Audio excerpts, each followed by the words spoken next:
I'm Mark Ashton, founder of high-performance consultancy Resolve Gets Results.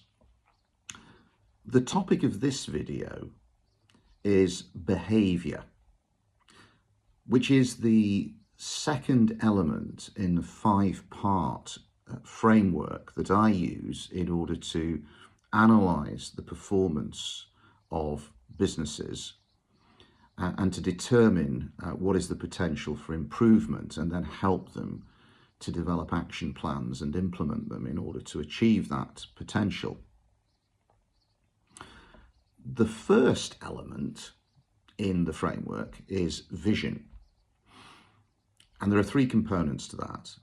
There are the core beliefs and values of the organisation, the shared core beliefs and values, shared core purpose or guiding star, and the shared mission. What are we aiming to achieve and by when? Behaviour is also known as culture. It's the way that we interact in our organisational environment. There are two key issues with behaviour.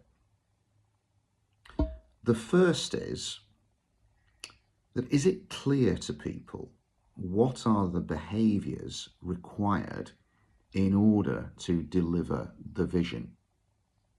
Very often, the vision itself is shrouded in mist, and therefore the behaviours are as well.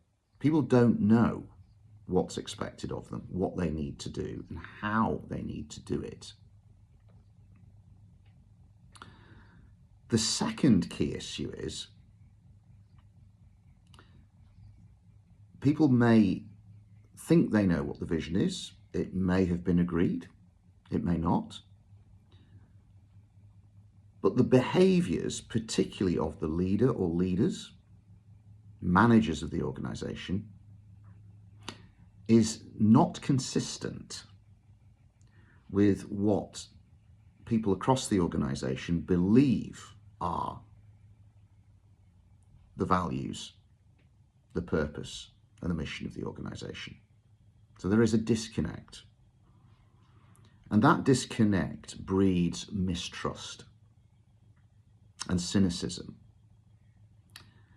And it leads people to hold back on their discretionary effort and energy, not to talk about issues and problems within the organisation because they feel threatened or they don't feel it's worth it.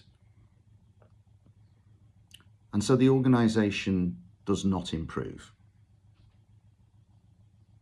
Why is behaviour so critical?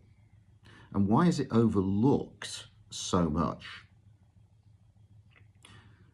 Well, I believe the answer to that is that the majority of people running businesses do not understand the power of emotions, or they do not believe that emotions play a significant role.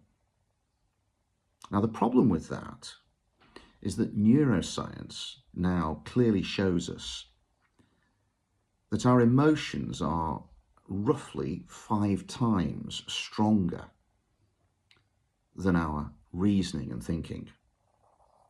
In other words, as some people use the term, our right brain is actually much stronger than our left brain. Another way of looking at it is that the neuroscientists have discovered that there are neurons in the heart and in the gut. So it is correct to say that we have a heart brain and a gut brain. Our emotions are millions of years old.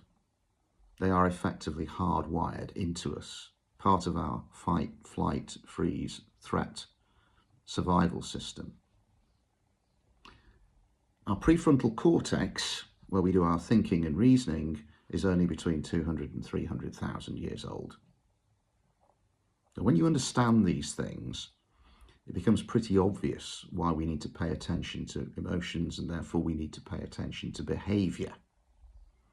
So my question to you is, how well are you paying attention to behaviour, and how consistent is it with what you want to achieve in your organisation?